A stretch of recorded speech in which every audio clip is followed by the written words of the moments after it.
tes grâces. Oh, il a dit que Daniel chapitre 9 verset 24.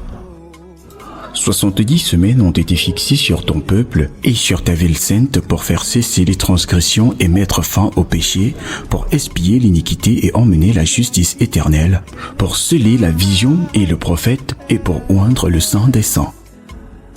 ce qui veut dire tout est accompli. Bonjour chers auditeurs. J'espère que vous avez bien dormi et que vous êtes prêts à écouter Tétélistai, notre méditation quotidienne avec le pasteur Paris Tala. Avant ma naissance, Bien-aimés, ça avait beaucoup de reconnaissance que je vous retrouve en ce début de semaine.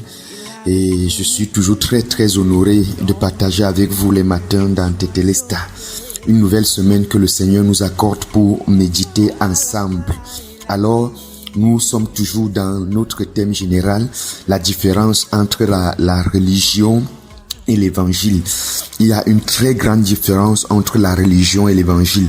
La religion, c'est tous les systèmes de croyance, c'est tous les principes, les rites, les règlements, les lois que les hommes ont mis en place pour atteindre la divinité, pour chercher Dieu, afin d'attirer également sa faveur.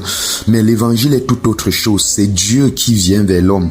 Dans la religion, c'est l'homme qui va vers Dieu. Dans l'évangile, c'est Dieu qui vient vers l'homme. Dieu a cherché tous les hommes et les a résumés en une seule personne, Jésus-Christ, en qui il trouve tout son plaisir, bien-aimé. Alors, et l'évangile est contraire à la religion.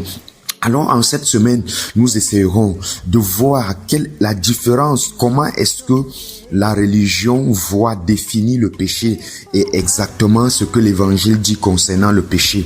Vous savez, le péché reste un très grand problème entre l'homme et Dieu. Jusqu'à aujourd'hui, dans la religion, le péché est ce qui sépare le religieux de Dieu. En fait, le religieux voit le péché comme ce qui le sépare de Dieu, et parce que le voyant ainsi, le religieux doit tout faire maintenant pour éviter ce péché, afin d'atteindre Dieu, afin de recevoir le salut, afin de maintenir son salut. Oui, bien-aimé, dans un contexte passé, dans un autre régime, c'était ça. Mais qu'est-ce que l'évangile qui nous a été dévoilé dans la dispensation, dans l'économie, dans l'administration, dans le régime même de la grâce?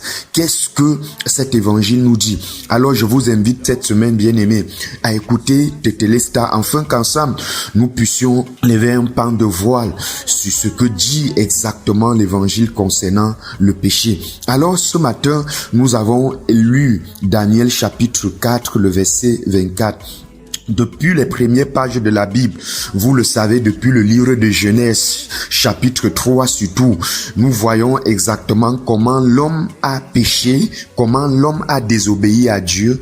Et quand l'homme a désobéi à Dieu dans Genèse chapitre 3, l'homme n'a pas croisé les bras et s'est laissé faire. Ce que le cœur d'Adam, le chemin large, comme nous avions vu précédemment, le cœur du péché, c'est le cœur où moi je dois faire quelque chose aussi. Je ne dois pas. L'homme est habitué à travailler pour manger, avoir son salaire. Personne ne reste chez lui comme ça et à la fin du mois, on vient lui donner un salaire. Non, il faut travailler pour mériter ton salaire. Il faut travailler pour mériter tout ce que tu as dans la vie.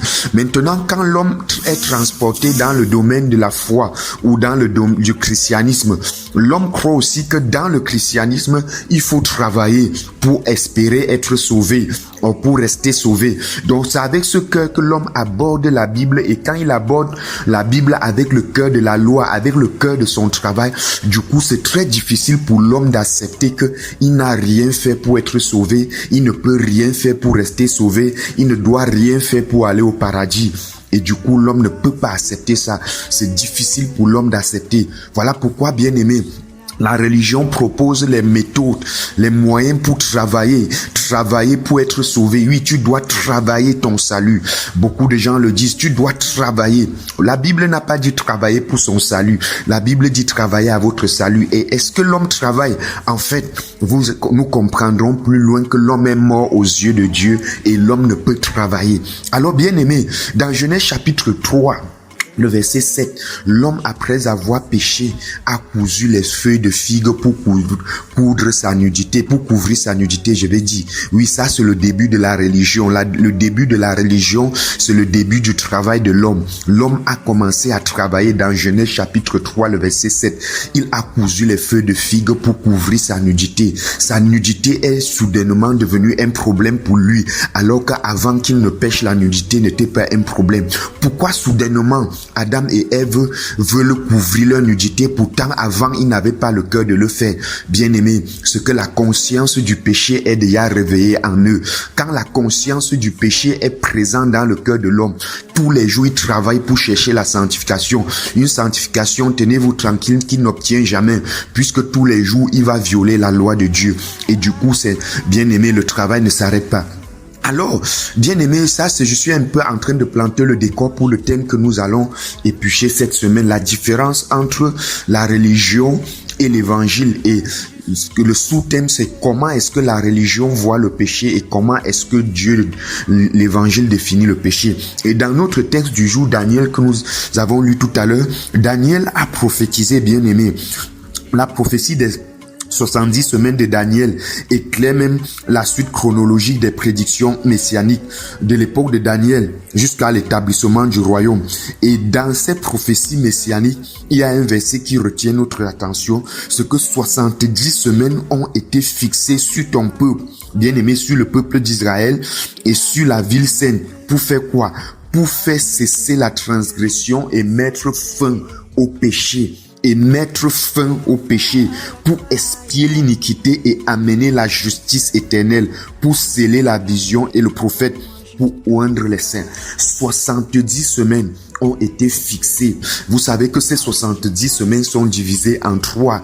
En fait, nous y reviendrons dans les jours précédents pour essayer de détailler, voir. Cette prophétie, bien aimée, était juste en train de dire clairement que le Messie viendra et il mettra fin au péché. Il fera cesser l'iniquité, bien-aimé. Oh, donc la mission de ce Messie, c'est de faire quoi? De mettre fin au péché. Alors, toute cette semaine, nous essayons de voir comment est-ce que tu vois le péché, frères et sœurs. Qu'est-ce que le péché pour toi? Et pourquoi jusqu'aujourd'hui, tu es toujours pécheur? Après 30 ans dans le christianisme, après 20 ans dans la foi, après 20 ans de prière, après 20 ans de jeûne et prière, après 20 ans d'être homme de Dieu, pasteur, révérend, bishop, prophète, bishop, après 30 ans de prière et les malades sont guéris, tu as prié. Après 20 ans de prophétie où tu prophétises, les gens reçoivent la prophétie et la prophétie sort nette, ça s'accomplit vrai. Après 20 ans où tu chasses les démons et tu délivres les gens, jusqu'à les gens viennent témoigner qu'ils sont délivrés, que tu as chassé les démons, tu as prié, les malades ont été guéris. Mais après toutes ces choses, tu dis toujours que tu es pécheur. Qu'est-ce qui ne va pas? Dieu utilise-t-il des pécheurs pour délivrer les gens des démons, des maladies et pour donner les prophéties? Dieu utilise-t-il les pécheurs pour donner le salut, pour que les autres aussi soient sauvés? Alors bien aimé, il y a quelque chose qui ne va pas. Si jusqu'ici tu es encore un pécheur, tu confesses les péchés et demandes pardon à Dieu, ça veut dire que tu as rencontré l'évangile, la religion et non l'évangile. J'honore le Christ en toi, tu es saint, tu es juste, tu es parfait. Nous allons continuer notre méditation sur ce thème demain. Tout est grâce, tout est grâce. Vous venez d'écouter Tétélestai, un enseignement qui vous est produit par la Midigrade, la mission de la dispensation de la grâce de Dieu. Notre devise, prêcher la grâce et l'amour inconditionnel de Dieu manifesté en Christ. Vous pouvez nous contacter au plus 237 675 27 16 77 ou encore au 237 698 76 73 et 75. Vous pouvez aussi nous suivre en vous abonnant à nos différentes plateformes telles que Facebook Midigrade, YouTube Midigrade, Twitter Midigrade Mission et Instagram Midigrade Mission. Tétélestai, tout est accompli.